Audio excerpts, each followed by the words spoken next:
पाँचथरको फिदिम नजिक कुम्याक 3 कार्तिके भिरबाट बोलेरो गाडी खसेको छ। फिदिमबाट तमोर कोरिडोर हुँदै धरानका लागि यात्रु बोकेर गएको बोलेरो गाडी भिरबाट खसेको हो।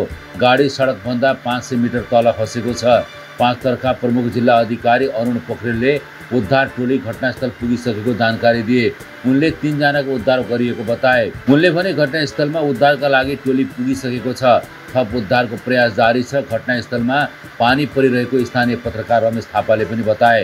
यसअघि दुर्घटनास्थल नजिकै रहेको भन्दै सागर ढकालले सामाजिक सञ्जालमा लेखेका छन्, इमर्जेन्सी परेको छ, मभन्दा अगाडिको गाडी खसेर धेरैको ज्यान गएको छ। हेलिकप्टर, एम्बुलेन्स वा गाडीहरू छिटोभन्दा छिटो पठाइदिनुस् है। गाडी खस्दा हताहतीको बारेमा भने पुष्टि हुन सकेको छैन।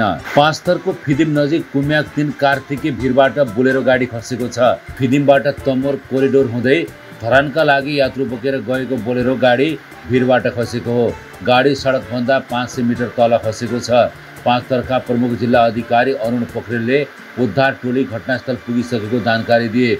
उनले 3 जनाको उद्धार गरिएको बताए। उनले भने घटनास्थलमा उद्धारका लागि टोली पुगिसकेको छ। थप उद्धारको प्रयास जारी छ। घटनास्थलमा पानी परिरहेको स्थानीय पत्रकार रमेश थापाले पनि बताए। यसअघि दुर्घटनास्थल नजिकै रहेको भन्दै सागर ढकालले सामाजिक सञ्जालमा लेखेका छन्, इमर्जेन्सी परेको छ, मभन्दा अगाडिको गाडी खसेर धेरैको ज्यान गएको छ। हेलिकप्टर, एम्बुलेन्स वा गाडीहरू छिटोभन्दा छिटो पठाइदिनुस् है। गाडी खस्दा हताहतीको बारेमा भने पुष्टि हुन सकेको छैन। तपाईलाई हाम्रो युट्युब च्यानल स्टोरी एभ्रिवन सबको कथा कस्तो लाग्छ, कुनै सल्लाह सुझाव र प्रतिक्रिया भएमा कमेन्टमा लेख्न नबिर्सिनुस्। लाइक, कमेन्ट र सेयर गरिदिनुस्। सब्स्क्राइब र बेल आइकनलाई पनि थिच्न नभुल्नुहोला। हामी भने तपाईँमा फेरि पनि ताजा अपडेटको साथमा उपस्थित हुने नै छौँ।